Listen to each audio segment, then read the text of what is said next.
नमस्कार दोस्तों, यूपीएससी हिंदी के इस चैनल में मैं शुभम मिश्रा आप सभी का स्वागत करता हूं।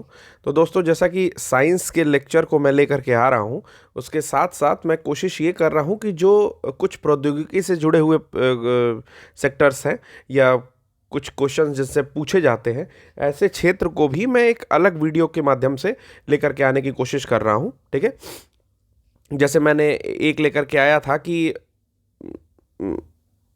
इरिथ्रोब्लास्टोसिस फिटेलिस का, कि कैसे किसी माँ का ब्लड जो है वो अपने ही भ्रूण की हत्या कर देता है, पहला लेकर के आया था। उसके बाद मैंने दूसरा लेकर के आया था डिज़ाइनर बेबी में उसके अंतर्गत मैंने चीज़ें बताई कि किस प्रकार से त्रिजनक संतान की उत्पत्ति होती है। ठीक है, किस तरह से माइटोकॉन्ड्रिया का रिप्लेसमेंट किया जाता है, जिसमें 37 जीन आते हैं जो कि केवल माता के थ्रू आते हैं और ये ब्रेन का डेवलपमेंट करते हैं। उसके साथ साथ ब्रेन एंड न्यूरल संबंधित जो भी तंत्रिका संबंधित प्रॉब्लम है उसको किस तरह से इससे इलाज किया जा सकता है। कुछ हमारे मित्रों का कुछ कमेंट भी आया था जो मुझे कल पता चला, जिसमें लोग ये पूछ रहे थे कि सर क्या अगर negative RH factor father and mother दोनों का निगेटिव हो तो क्या होगा। तो मैं एक चीज़ यहाँ पर क्लियर कर दे रहा हूँ कि अगर RH factor father and mother का दोनों का पॉजिटिव हो अथवा दोनों का निगेटिव हो, इवन अगर फादर का निगेटिव हो और मदर का पॉजिटिव हो, इन तीनों स्थिति में एरिथ्रोब्लास्टोसिस फिटेलिस की स्थिति नहीं आती है। एरिथ्रोब्लास्टोसिस फिटेलिस जो है वो तभी आता है जब फादर का पॉजिटिव हो, मदर का निगेटिव हो। उस केस में यदि गर्भ में पल रहा भ्रूण पॉजिटिव RH फैक्टर के साथ होता है तो उस स्थिति में एरिथ्रोब्लास्टोसिस फिटेलिस की स्थिति आती है और उसमें जो संतान है उसके डेथ होने का चांस बहुत ज़्यादा होता है। Excuse me. तो चलिए आज का जो टॉपिक है हम लोग का उसको शुरू करते हैं। आज का टॉपिक है कि सुपर विमेन या सुपर मेल या सुपर फीमेल जो है वो कैसे बनते हैं, इसे सुपर वीमेन भी कह सकते हैं। ठीक है, और इसके साथ ही एक सिंड्रोम पढ़ेंगे, क्लिनफिल्ट्रेल सिंड्रोम। तो क्लिनफिल्टर सिंड्रोम जो है वो ये कहता है कि किसी पुरुष के भीतर महिला जैसा गुण कैसे आता है। ठीक है ना, चलिए आइए देखते हैं। सबसे पहले हम समझेंगे कि केंद्रक क्या है, जो हम लोग पहले भी अपने लेक्चर्स में कर चुके हैं। जिन हमारे मित्रों ने नहीं किया है वो जा करके लेक्चर सीरीज में कोशिका और उसके अंक को कर लेंगे। तो केंद्रक जो हमारा होता है उसमें अनुवांशिक पदार्थ बने भरे होते हैं। ठीक है, अनुवांशिक पदार्थ भरे होते हैं जैसे DNA, RNA। ठीक है ना, डीऑक्सी राइबोज न्यूक्लिक एसिड और राइबोज न्यूक्लिक एसिड भरे होते हैं। ये पेंटोज शर्करा है। ठीक है, पेंटोज शर्करा होती है ये। ठीक, इसके अध्ययन को, अनुवांशिक पदार्थों के अध्ययन को, ठीक, इसे ही जेनेटिक्स कहते हैं। क्या कहते हैं? जेनेटिक्स। ठीक, इसके अध्ययन को हम लोग जेनेटिक्स कहते हैं। उसके बाद आते हैं कि गुणसूत्र क्या होता है। ठीक, अनुवांशिक पदार्थों में ही, इन अनुवांशिक पदार्थों में ही DNA, RNA कहाँ पाए जाते हैं? ये सब पाए जाते हैं गुणसूत्र में। ठीक, ये भी एक तरह का अनुवांशिक पदार्थ है गुणसूत्र। ठीक, तो आइए देखते हैं क्रोमोसोम या गुणसूत्र के बारे में। गुणसूत्र जो है वो कुछ इस तरह से होता है। मैंने आपको बताया था कि क्रोमेटिन धागे होते हैं और क्रोमेटिन धागे मोटे और संघनित हो जाते हैं, जो मैंने अपने लेक्चर में लिया है। आप लेक्चर सीरीज देख लीजिएगा। ठीक है, स्टार्टिंग की जो सेल एंड ऑर्गेनेल्स में है उसमें स्टार्टिंग में मैंने क्रोमेटिन्स के बारे में बताया है। क्रोमेटिन्स धागे जो हैं इसमें आपका क्या पाया जा रहा है? ये देखिए DNA अंदर, ये देखिए मैं हाईलाइट कर रहा हूँ, ये DNAs यहाँ पर अंदर पड़े हुए हैं। ठीक है, अनुवांशिक पदार्थ है ये। ठीक, ये DNA अंदर पड़े हुए हैं। द्विकुंडलित DNA है, इसको वॉटसन और क्रिक महोदय ने दिया था। द्विकुंडलित DNA यानी कि डबल हेलिक्स DNA। अगला है कि अगर इसके कई सारे पार्ट कर दिए जाए, जैसे 1 पार्ट, 2 पार्ट, 3 पार्ट, 4 पार्ट, तो किसी भी एक काट को, जो ये काट बना है, ये जो पार्ट है इसका, ठीक है, इसी को जीन कहते हैं। यानी कि ये क्या है? यूनिट है, यानी कि इकाई है। यानी कि गुणसूत्र की एक छोटी इकाई जो है उसी को जीन कहते हैं। ठीक, एक चीज और जाननी जरूरी है आप लोगों के लिए कि एक गुणसूत्र पर एक से ज्यादा जीन, 1+ जीन होते हैं। ठीक है ना, जैसा कि दिख रहा होगा आपको, इसमें मैंने 9 जीन दिखाया है। ठीक है ना, टोटल। चलिए अब आगे देखते हैं। आगे कह रहा है कि अगर कोई मनुष्य है, कोई मानव है, ठीक है, तो उसका जो ये गुणसूत्र है, ठीक, उसके बॉडी में, एक मनुष्य के शरीर में कितने गुणसूत्र पाए जाते हैं? तो 46 गुणसूत्र पाए जाते हैं। एक स्वस्थ मनुष्य के शरीर में कितने गुणसूत्र पाए जाते हैं? 46 गुणसूत्र पाए जाते हैं। अब ये 46 गुणसूत्र दो हिस्सों में बंटते हैं, पहला 50% और दूसरा 50%। तो पहले 50% को, जो पहले 50% जीन है, वो जीन आते हैं 23 गुणसूत्र या 23 क्रोमोसोम, ये आते हैं फादर से, और इसी तरह 23 क्रोमोसोम ये आते हैं मदर से।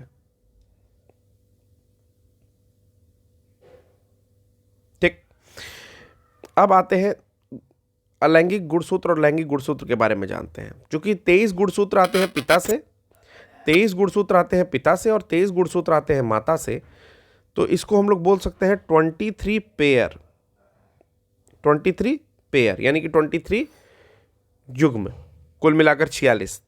ठीक है, तो इस 23 पेयर को हम लोग बांटते हैं 22A प्लस XX या XY, इस तरह से इसको बांट देते हैं। ठीक है ना, अभी समझिए क्या है।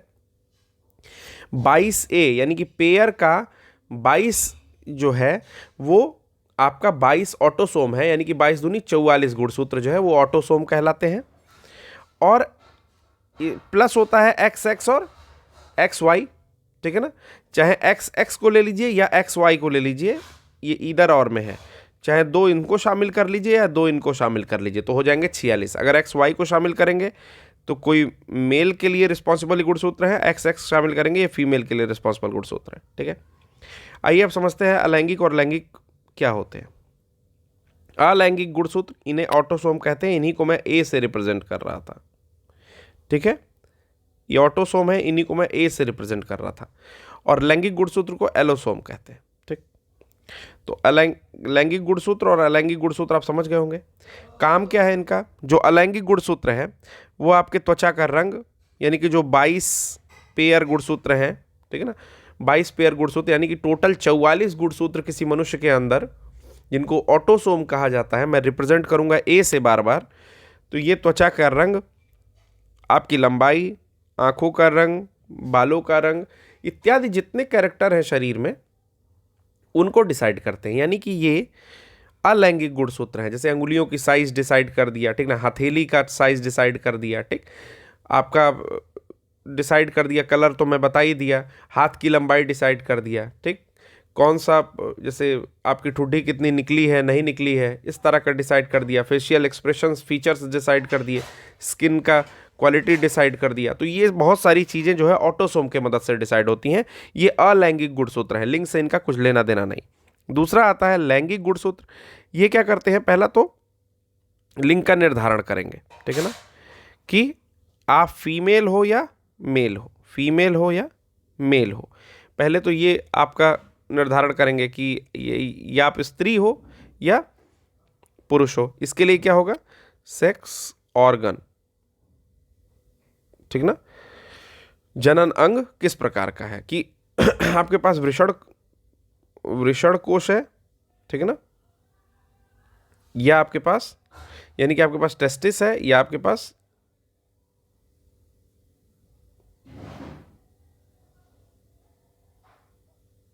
मादा के जनन अंग है, ठीक है ना, आपके पास क्या है? अंडाशय है, ठीक, ठीक है। तो पहला तो एक जो, जैसे यहां पर 44 खत्म हो चुका है, मैंने बताया 22 पेयर ऑफ ऑटोसोम, तो यहां पर 44 खत्म हो गया है। जो 45वां है, यहां पर जो 45th है, वो क्या निर्धारित करेगा? लिंग का निर्धारण करेगा कि आप पुरुष हो या महिला। और जो 46वां है, वो आपकी जनन क्षमता निर्धारित करेगा। जनन क्षमता का निर्धारण इससे होता है कि आपका जो मतलब टेस्टोस्टेरोन है या एस्ट्रोजन है, किसका ऊपर नीचे क्या है, ठीक है ना। तो पहला लिंग का निर्धारण है कि आप मेल होंगे क्या फीमेल, और दूसरा जनन क्षमता का निर्धारण करेगा टेस्टोस्टेरोन और एस्ट्रोजन की जो भी मतलब या मेंस्ट्रुएशन साइकिल जो आती है वो किस तरीके से आ रही है नहीं आ रही है, इसके बारे में निर्धारण करेगा। ठीक है, तो ये दोनों जो गुणसूत्र हैं ये आपके एलोसोम्स कहलाते हैं या लैंगिक गुणसूत्र कहलाते हैं। ठीक, अब आगे देखते हैं गुणसूत्र विन्यास को समझते हैं। गुणसूत्र विन्यास मैंने आपको समझाया भी है। मैंने समझाया कि 44 ऑटोसोम, ठीक है ना, 44 ऑटोसोम या 22 पेयर ऑफ ऑटोसोम, 44 अलैंगिक गुणसूत्र प्लस XX अगर रहेगा, यानी कि होमोगेमेटिक इसको बोलते हैं। कोई महिला जो है होमोगेमेटिक होती है और महिला अपने पूरे जीवन काल में केवल 400 ओवम यानी कि अंडोत्सर्ग या अंडे, ठीक है ना, उनके उत्पादित होते हैं। ठीक, मान लीजिए कि एट द एज ऑफ 15 से उनके ओवरी से आपका ओवम जो है वो निकलता है और लगभग 45 की एज तक, तो पूरे जीवन काल में 400 अंडे के आसपास निकलते हैं। ठीक है ना, और ये जो होता है 44 ऑटोसोम प्लस XY, ये जो होता है ये XY जो है ये पुरुष के लिए यानी कि हेटेरोगेमेटिक। ठीक है ना, हेटेरोगेमेटिक क्यों कह रहे हैं, क्योंकि ये दोनों भिन्न होता है तो उसको हेटेरो बोलते हैं, विषमांग, और होमो मतलब होता है समांग। ठीक, गेमेटिक मतलब वैसे तो गैमी मतलब शादी होता है, बट गेमेटिक मतलब वही पुरुष या महिला से मतलब है। तो होमोगेमेटिक मतलब इनके जो दोनों गुणसूत्र हैं वो समान है तो होमोगेमेटिक कहलाएंगे जैसे महिलाएं, और हेटेरोगेमेटिक मतलब इनके गुणसूत्र दोनों अलग हैं तो हेटेरोगेमेटिक कहलाएंगे जैसे पुरुष। और पुरुष अपने पूरे जीवन काल में अनंत स्पर्म काउंट निकालता है। ठीक है ना, मतलब आपके स्पर्म में इनफाइनाइट नंबर ऑफ जो स्पर्म होते हैं वो टोटल होते हैं, मतलब पूरे जीवन काल में इनफाइनाइट उत्पादन है, इनका केवल 400। ठीक, आइए समझते हैं क्या है। जैसे मान लीजिए कि ये आपका एक स्पर्म का है टुकड़ा। ठीक है, टुकड़ा मीन्स मतलब स्पर्म है। ठीक है, ये स्पर्म है तो इसको 3 भाग में बांटते हैं। पहला ये भाग जो है आगे का, इसको हेड बोलते हैं, ये मिड पॉइंट है, और फ्लोट करने के लिए ये होती है टेल। ठीक है, होता क्या है, मान लीजिए ये ओवम है। ठीक है, अंडोत्सर्ग से निकले हुए अंडे हैं महिला के। ठीक, ये 22 ऑटोसोम होता है और XX प्लस XX 2 और होते हैं। ठीक है, तभी इनको होमोगमी कहते हैं। अब जो स्पर्म आएंगे वो क्या होंगे, या तो 22 ऑटोसोम प्लस X होगा या 22 ऑटोसोम प्लस Y होगा। ठीक है ना, इसीलिए होता क्या है कि महिला का जब जाएगा तो 22 ऑटोसोम, चूंकि इसमें और इसमें ये कॉमन है तो 22 ऑटोसोम कॉमन, फिर इसमें से एक महिला का जाएगा तो प्लस X, इसमें से अगर पुरुष का ये वाला हिट किया तो प्लस X, या अगर महिला का ये जाएगा तो 22A प्लस X, और पुरुष का Y आएगा तो XY। ठीक, यानी कि महिला या पुरुष के पैदा होने में हाथ किसका है, पुरुषों का है। ठीक, क्योंकि महिलाएं तो दोनों बार X ही देंगी। ठीक, लेकिन पुरुष क्या देंगे, एक बार X देंगे तो महिला पैदा होगी। ठीक, और एक बार Y देंगे तो पुरुष।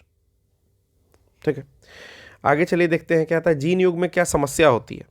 जो हमारा आज का टॉपिक है वो मेन टॉपिक यहां से स्टार्ट हो रहा है। मैं कह रहा हूं कि faults in pair of gene, अगर जीन युग में कोई समस्या आ जाए, ठीक है ना, जैसे 22 ऑटोसोम है, 22 पेयर ऑफ ऑटोसोम है और एक पेयर एक्स्ट्रा है। ठीक, यानी कि 44 ऑटोसोम और 2 एलोसोम जो सेक्स ऑर्गन्स और सेक्स डिटर्मिनेशन के लिए रिस्पॉन्सिबल है।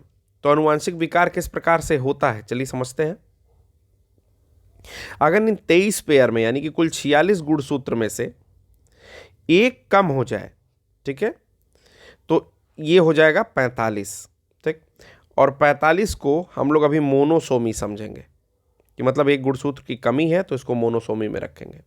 और यही अगर एक गुणसूत्र अधिक हो जाए, ठीक है, एक गुणसूत्र क्या हो जाए, अधिक हो जाए किसी तरीके से, +1 हो जाए, तो इसको बोलेंगे ट्राइसोमी। ठीक है, ये हो गया ट्राइसोमी। अब आते हैं सेक्स क्रोमोसोमल डिसऑर्डर या लिंग गुणसूत्र व्याधियां। अब कुछ का नाम पढ़ते हैं। जैसे अगर अतिरिक्त ऑटोसोम की उपस्थिति है, अतिरिक्त ऑटोसोम मैंने आपको बताया कि 22 पेयर ऑफ ऑटोसोम होते हैं। एक सेकंड, मैंने बताया 22 पेयर ऑफ ऑटोसोम होते हैं, यानी कि कुल 44 ऑटोसोम। ठीक, 22 पेयर ऑफ ऑटोसोम, बार बार कह रहा हूं, 22 जोड़ी होती है ऑटोसोम की, यानी कि 44 ऑटोसोम। ठीक है ना, 22 पेयर ऑफ ऑटोसोम यानी कि 44 ऑटोसोम। अगर उसमें 21st ऑटोसोम में, यानी कि जो 21वां पेयर है, उसमें एक क्रोमोसोम और जुड़ जाए, ठीक है ना, जैसे समझिए, मैं यहां पर फोटो बना के समझाने की कोशिश कर रहा हूं आपको। मान लीजिए ये पुरुष को इससे दिखाते हैं, महिला को इससे दिखाते हैं। ठीक ठीक, ऑटोसोम का मतलब ये कह रहा हूं मैं, जो 44 ऑटोसोम की बात कर रहा हूं, इसी को 22 पेयर ऑफ ऑटोसोम कह रहा हूं। 22 जोड़े, 1 2 3 4 5 6 7 8 9 10 11 12।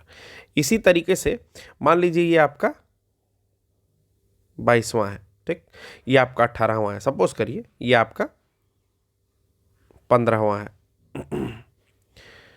ठीक, ये आपका 13वां है। ऐसे समझने के लिए बस कह रहा हूं, है तो पहला दूसरा, बट मान लीजिए कि इस तरह से ऑटोसोम्स आपके पूरे 44 ऑटोसोम इस तरह से डेवलप है। ठीक है ना, एक एक के पेयर में, एक एक के पेयर में, मतलब 1 2 यहाँ हो गए, 3 4 यहाँ हो गए, 5 6 यहाँ हो गए, इस तरह से सब डेवलप है। तो ये जो ऑटोसोम्स है, इसी में मैं आपको बता रहा हूं कि जैसे जो 21st ऑटोसोम है, ठीक है, अगर इसमें एक एक्स्ट्रा क्रोमोसोम आ जाता है तो इसको हम लोग क्या कहते हैं। हाँ चलिए, तो मैं आशा करता हूँ कि समझ गए होंगे कि जैसे ये 22वां था, इसी में 21वें पे अगर कोई दूसरा आ गया जो 21वां है, ठीक, और 22वां यहाँ है, ठीक, अगर इसी में एक एक्स्ट्रा आ जाए, मान लीजिए यहां, ठीक, अगर एक एक्स्ट्रा आ जाए यहां पर, ठीक, तो इस स्थिति में क्या होता है, इसी स्थिति को हम लोग डाउन सिंड्रोम बोलते हैं। क्या बोलते हैं? Down syndrome. ठीक है, डाउन सिंड्रोम बोलते हैं। ठीक, अगर एक एक्स्ट्रा आ जाए तो टोटल गुणसूत्र कितने हो जाएंगे? 47। ठीक है ना, एक एक्स्ट्रा आ गया 21वें पे, ये होते 46 है, 21वें पे एक एक्स्ट्रा है, तो उसको बोलेंगे डाउन सिंड्रोम। इसी का नाम है मंगोलिज्म।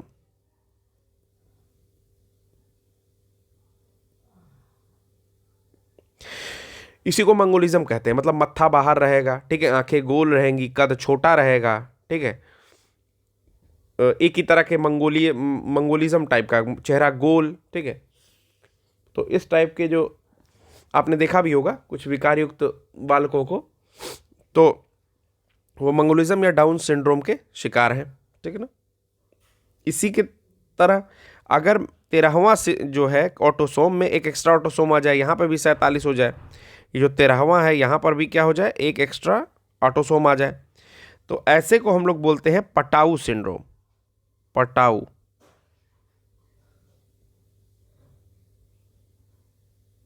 सिंड्रोम, ठीक है ना, 13वें ऑटोसोम में अगर एक एक्स्ट्रा आ जाए तो पटाऊ सिंड्रोम हो गया। फिर अगर 18वें में आ जाए तो इसको बोलते हैं एडवर्ड।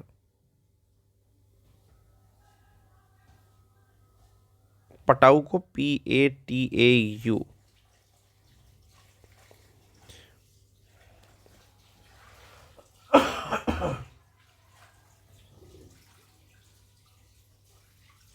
मी मी फोन आ रहा आपका? किसका? आपका। बाहर। तो ये आपका हो गया, पटाऊ सिंड्रोम बोल दिया, ठीक है, और इसको बोलते हैं एडवर्ड सिंड्रोम। ठीक, इसको क्या बोलेंगे? अगर 18वें में दिक्कत हो तो एडवर्ड सिंड्रोम। ओके, चलिए, ये 3 चीज आप जान गए। मैंने आपको जो बताया, मैंने क्या कहा कि अगर ऑटोसोम में किसी ऑटोसोम में एक्स्ट्रा आ जाए, जैसे 21वें के बगल में कोई आ जाए, 13वें के बगल में आ जाए, या 18वें के बगल में आ जाए, तो 3 नाम है, 18वें वाले को एडवर्ड, 13वें वाले को पटाऊ, और 21वें वाले को डाउन सिंड्रोम या मंगोलिज्म कहते हैं। ठीक है ना, अब हम लोग दूसरा जानने की कोशिश करते हैं कि और क्या क्या है। दूसरा है जिसे बोलते हैं टर्नर सिंड्रोम।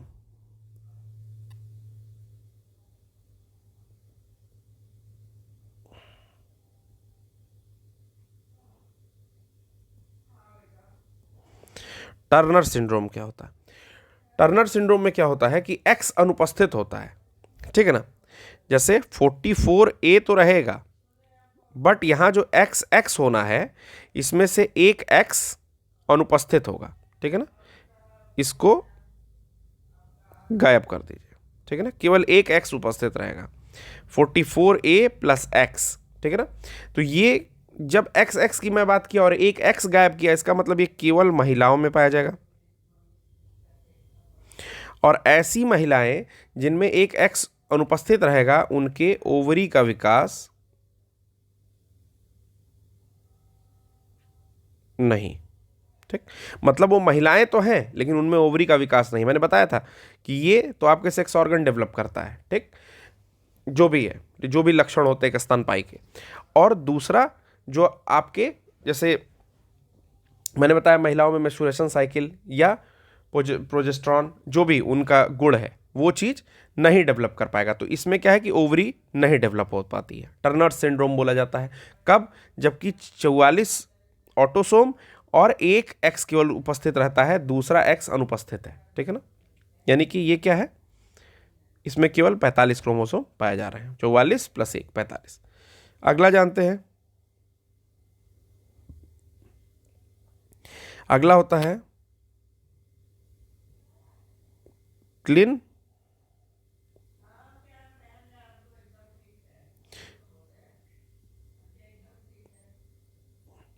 क्लिनफेल्टर सिंड्रोम।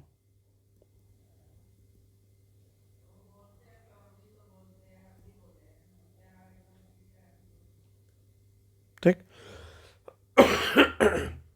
क्लिनफेल्टर सिंड्रोम क्या है? इस सिंड्रोम में क्या होता है कि एक्स्ट्रा एक्स जो है वो ऐड हो जाता है, एक एक्स्ट्रा एक्स जुड़ जाता है,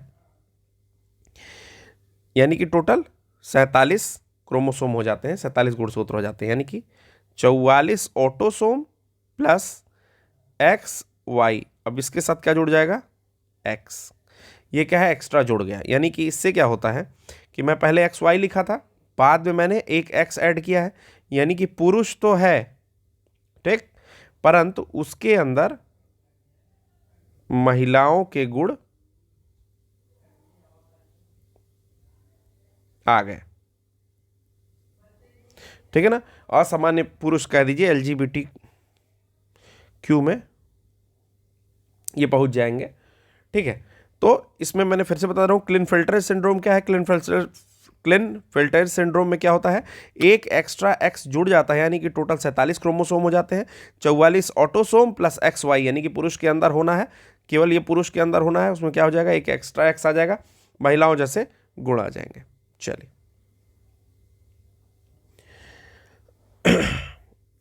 अब हम लोग अगला देखेंगे, सुपर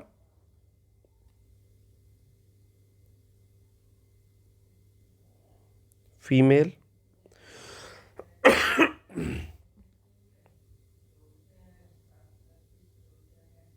सुपर फीमेल। चलिए देखते हैं सुपर फीमेल क्या होता है। जो सुपर फीमेल की स्थिति होती है उसमें क्या होता है कि 44 ऑटोसोम, ठीक है, जो कि उपस्थित होते हैं, उसके बाद एक्स वाई उपस्थित हो जाता होता है। अगर इसमें एक एक्स्ट्रा वाई आ जाए, ठीक है ना, यानी कि इसमें पुरुषों का गुण क्या हो गया, एक्स्ट्रा आ गया, तो इसी को बोलेंगे क्रिमिनल सिंड्रोम,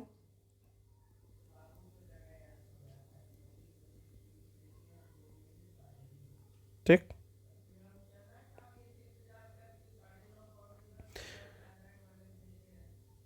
जैकब्स सिंड्रोम,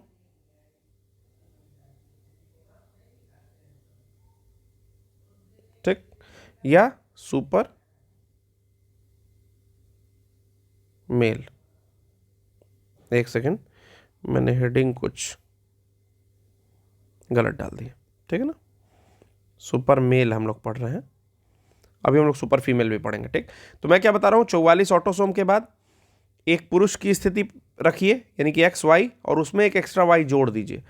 तो ऐसी स्थिति में टोटल जो क्रोमोसोम है उनकी संख्या हो जाएगी 47 या 47 प्लस, जिसमें अगर एक्स्ट्रा वाई और रहेगा। इसको क्रिमिनल सिंड्रोम बोलेंगे, या क्रिमिनल सिंड्रोम के साथ साथ इसको बोलेंगे जैकब्स सिंड्रोम, ठीक है ना, जैकब सिंड्रोम बोलेंगे। उसके बाद इसको बोलेंगे हम लोग सुपर मेल, ठीक है ना। तीनों नाम आप याद रखिएगा, एग्जामिनेशन में डायरेक्ट पूछता है। अगला हम लोग पढ़ेंगे सुपर फीमेल।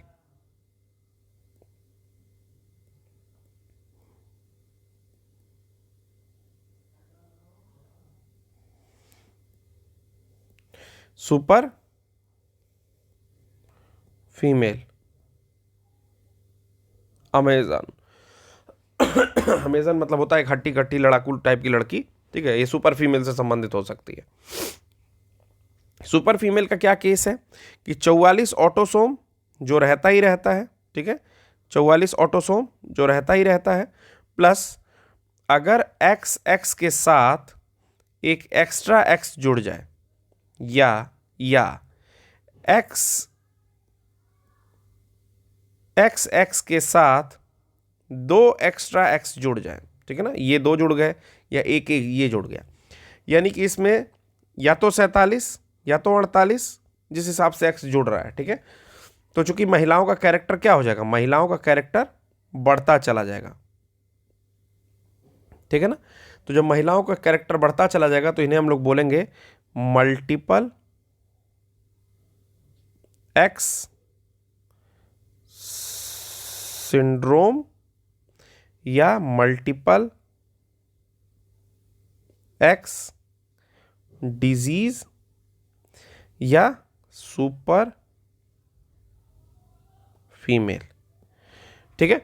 तो हम लोग का कुल मिला के यही बताने का आज के लेक्चर का उद्देश्य था कि सुपर मेल या सुपर फीमेल क्या होती हैं। लेकिन उसके साथ में मैंने आपको डाउन सिंड्रोम, टर्नर सिंड्रोम, ठीक है, क्लिनफिल्ट्रेयर, मैंने ये सब भी डिस्कस कर दिया आपके साथ। उसके साथ में मैंने बताया कि मंगोलिज्म की स्थिति कब होती है, या एडवर्ड किसको बोलते हैं, या पटाऊ सिंड्रोम की स्थिति क्या होती है। एक और मैं आपको बताना चाहता हूँ, ठीक है, जिसको कैट क्राई सिंड्रोम कहते हैं। कैट क्राई सिंड्रोम, बिल्ली के जैसा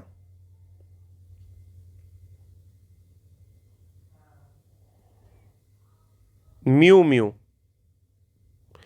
ठीक है।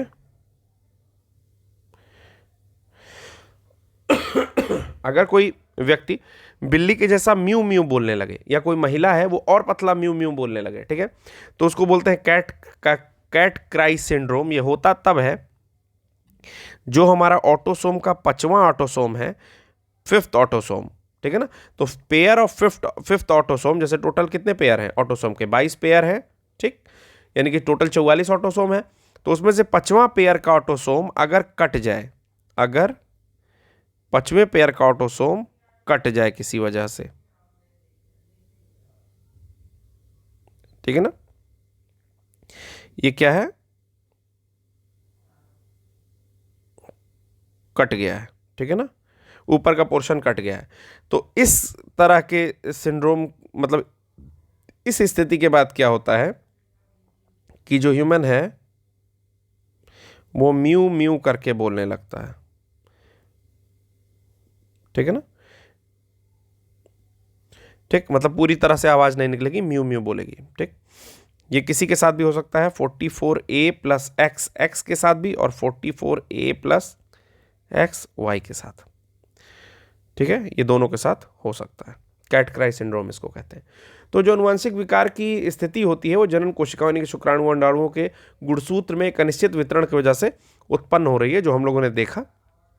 हम लोग कोशिश करेंगे कि जो अगला लेक्चर ये प्रौद्योगिकी के सेक्टर का जो हम लोग अलग से एक लेक्चर मैं लेकर के आ रहा हूँ आप लोगों के लिए खासकर, उसमें हम लोग लेकर के आए कुछ ऐसा लेक्चर जो कि यूपीएससी में क्वेश्चन में पूछा जाता है अक्सर, कि मान लीजिए कि किसी व्यक्ति, कोई एक दंपति है जिसके जो ब्लड ग्रुप है, ब्लड ग्रुप पर जो क्वेश्चन पूछा जाता है उसमें पूछा जाता है कि यदि एक दंपति है जिसका ब्लड ग्रुप जो है AB और O है, ठीक है, और उन्होंने एक बच्चे को अडॉप्ट किया है, कुछ समय बाद उनके 2 बच्चे और होते हैं, और घर में जो है अब A, B और O तरह के ब्लड ग्रुप जो है टोटल हो जाते हैं। तो आप बताइए कि जो पुत्र उन्होंने अडॉप्ट किया था, या जो सन उन्होंने अडॉप्ट किया था, चाइल्ड, वो उसका ब्लड ग्रुप क्या था, ठीक है। तो इस तरह के एक ऑटोसोमल डिटर्मिनेशन के, यानी कि किस तरह से प्रभावी जीन अप्रभावी जीन में डिवाइड किया जाता है, अलील क्या होता है, ठीक है, उस पर एक लेक्चर मैं लेकर के आऊँ।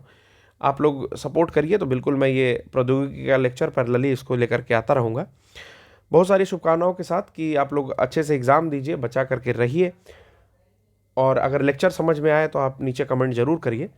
और लास्ट लेक्चर जो मैंने लिया था उसका जो डाउट था मेरे फ्रेंड्स को, आप लोगों को, उसको मैं क्लियर करने की कोशिश किया हूँ। मैंने बताया कि केवल RH समूह में निगेटिव निगेटिव और निगेटिव प्लस, यदि मदर और फादर का है, अगर दोनों का RH निगेटिव है या दोनों का RH पॉजिटिव है तो कोई दिक्कत नहीं होती।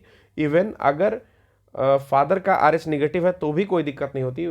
बट अगर फीमेल का RH निगेटिव होता है और अगर एम्ब्रियो RH पॉजिटिव ब्लड के साथ पैदा होता है तो पहले बेबी के पास बाद दिक्कत होती है सेकंड चाइल्ड में, जिसको इरेथ्रोब्लास्टोसिस फीटालिस कहते हैं। धन्यवाद।